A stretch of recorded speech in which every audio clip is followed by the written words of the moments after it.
मौनी अमावस्या में जो अमौन हुआ और आज बसंत पंचमी आ गई है, एक और शाही स्नान, इस लंबी यात्रा के तहत सियासत में सनातन गया या सनातन में सियासत गया या सियासत से सनातन है कि सनातन से सियासत है, क्या है आखिर? कि एक बड़ी पदवी सनातन की जो बीजेपी हिंदुत्व की राजनीति का डंका बजाती रही, आज तस्वीरें बिल्कुल उलट है। क्या कहेंगे आप? जी, सभी को मेरा नमस्कार। यथोचित अभिवादन सभी को। देखिए, ऐसा है कि आपने बहुत सही कहा कि सनातन को मानने के लिए सनातन को मानते हैं। मेरे बारे में आपने कह दिया कि सनातन, देखिए ऐसा है, हम सनातनी देश में रहते हैं, तो सनातनी देश में अगर रहते हैं, सनातनी हमारी परंपरा है, सनातन से ओतप्रोत ये देश है, और सनातनी व्यवस्था में जो पैदा हुआ व्यक्ति है वो सनातन का आदर क्यों ना करे? उसकी जब भी अंदर की आत्मा में सनातन है तो सनातनी का आदर करना हमारा एक कर्तव्य बनता है। आपने सनातन सनातन कई बार इस्तेमाल किया, तो मैं आपको बता दूं आपकी जानकारी के लिए कि कह देने से और करने में बहुत अंतर है। बिल्कुल। अब आज जो लोग ये बीमा पहनकर बाहें खींचकर सामने आते हैं, उन्हीं सनातनी महात्मा जो कि बेताब थे, घाट पर नहाने जाने के लिए उन्होंने नीचे उतरना 50 कदम की दूरी चलना उचित नहीं समझा। इसके पहले उनके सिपहसालार जो फोन पर बात करते हैं, अखिलेश यादव जी, पूर्व मुख्यमंत्री जी, वो हवा देने की कोशिश कर रहे हैं। जिनकी हवाएं निकली हुई हैं, जो हवा में है, जो हवा हवाई करते हैं, वो वही लोग इस तरीके की बातें करने के लिए चिंगारी को आग में बदलना चाहते हैं। लेकिन मैं बता देना चाहता हूँ, ये ना चिंगारी सुलगेगी ना आग जलेगी, जल तुम ही जाओगे।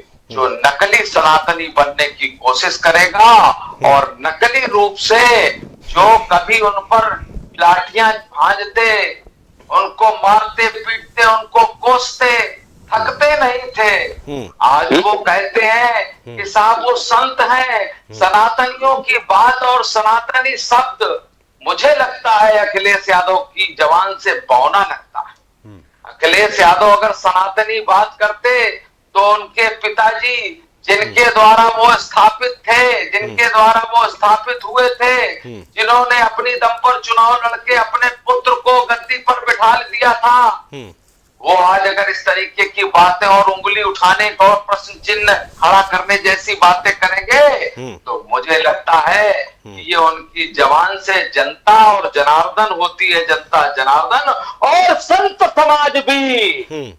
मैं खुले रूप से कह देना चाहता हूँ कि सनातनी संत समाज भी ये बर्दाश्त नहीं करेगा। अरे आज काल नेमी की बात आ गई, मुख्यमंत्री जी के मुंह से निकली, तो आप उसका बवंडर बनाना चाहते हैं? काल नेमी कौन है और काल नेमी कौन था, ये सभी अपने आप में जानते हैं, इसको बताने की जरूरत नहीं है। चलिए ठीक है, आपने बढ़िया अच्छा इसको राजनीतिक सियासत की तरफ घुमा दिया। मैं आऊंगा आपके पास वापस, लेकिन काल नेमी कौन है और पूर्व और बढ़िया सा आग्रह किया गया, दो चीजें हुई।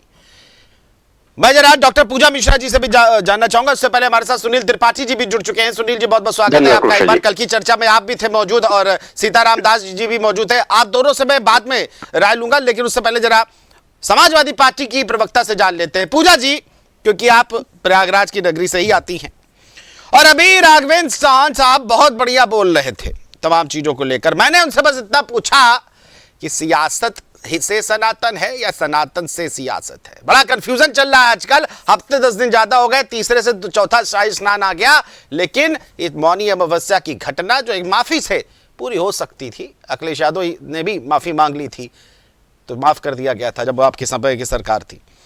लेकिन अब ये माफी से बहुत बातें ऊंची उठ गई। अब तो काल नेमी भी आ गए हैं, कल आग्रह भी कर दिया गया था। लेकिन क्या डैमेज कंट्रोल है इस चीज को लेकर, या चौहान साहब सीधे सीधे हमला कर दे रहे हैं?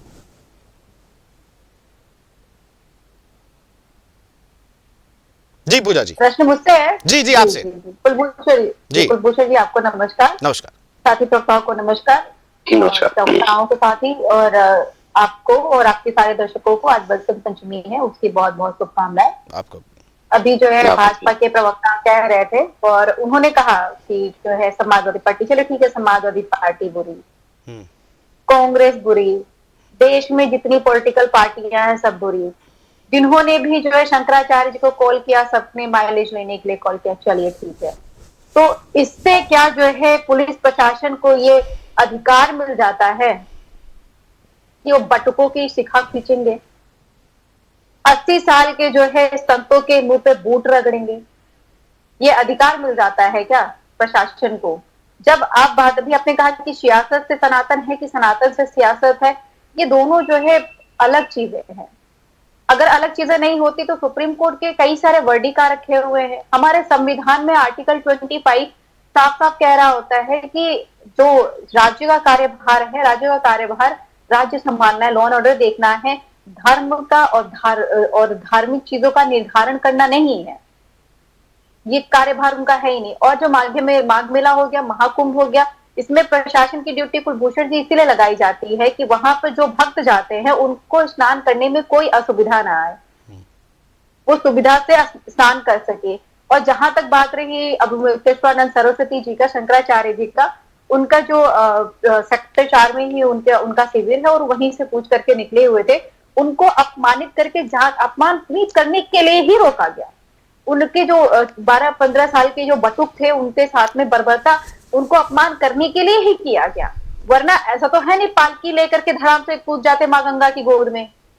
वो तो जाहिर सी बात है कि 100 मीटर दूरी थे, 5-10 कदम उनकी पालकी और चलती, उसके बाद में पालकी रख दी जाती और जो है शंकराचार्य स्नान करने चले जाते। ये सभी वही शंकराचार्य हैं जब मौनी अमावस्या के दिन 2025 में जब भगदड़ मची थी तो इन्होंने कहा ठीक है जब प्रशासन कहेगा तब हम स्नान करने के लिए जाएंगे, अभी पहले शांति व्यवस्था बनी रहे, महाकुंभ वाली बात तो आए महाकुंभ के टाइम पे। तो आप ये कैसे मान सकते हैं कि आज जो है शंकराचार्य जी, उस समय शंकराचार्य जी जो है हठ धर्म नहीं कर रहे थे और आज जो है अचानक से 18 तारीख को वो हठ धर्म करने लग गए, और इतना हठ धर्म करने लग गए कि बेचारे प्रशासन को मजबूर हो जाना पड़ा शिखा पकड़ करके बटुकों को घसीटने के लिए, मजबूर हो जाना पड़ा कि जो बटुक है उनको निर्वस्त करके पीटने के लिए, मजबूर हो जाना पड़ा प्रशासन को कि बूटों से मुंह पर मारने के लिए संतों के।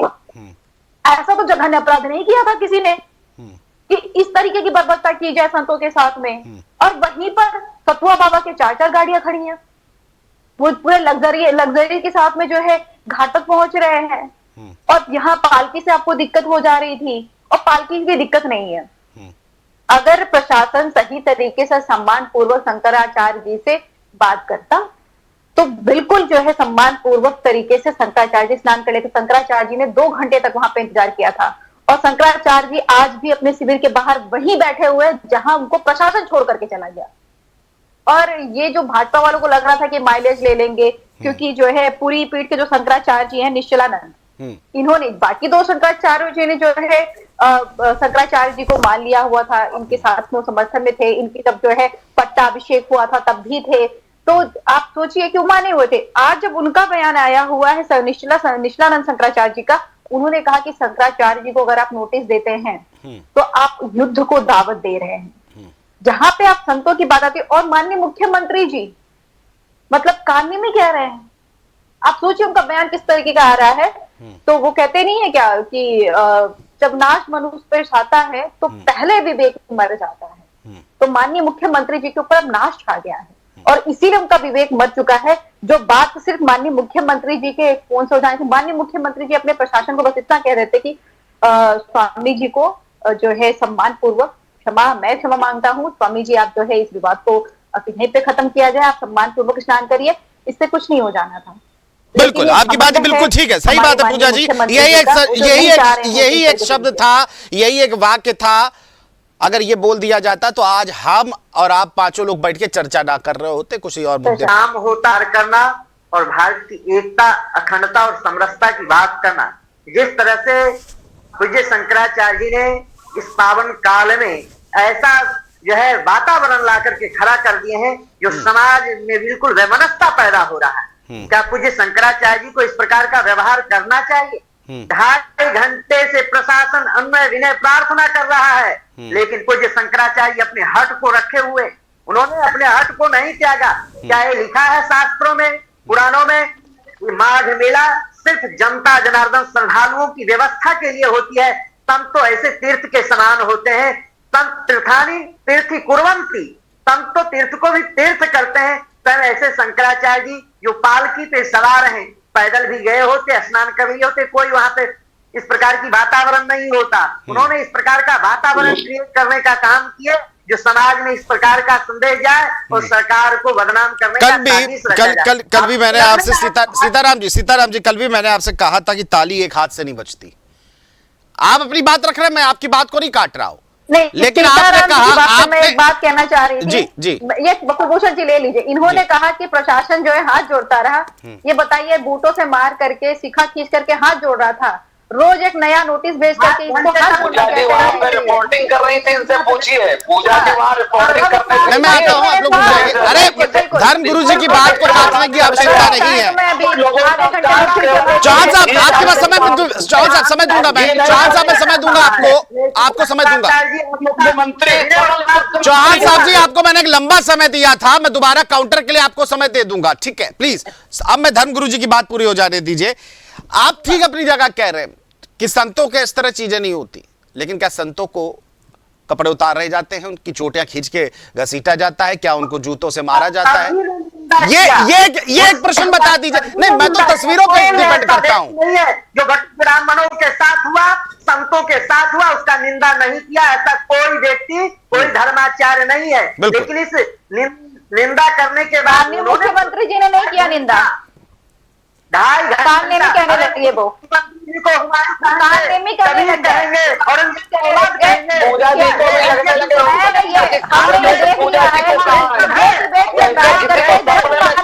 नाम नहीं दिया उन्होंने, नाम नहीं लिया किसी का।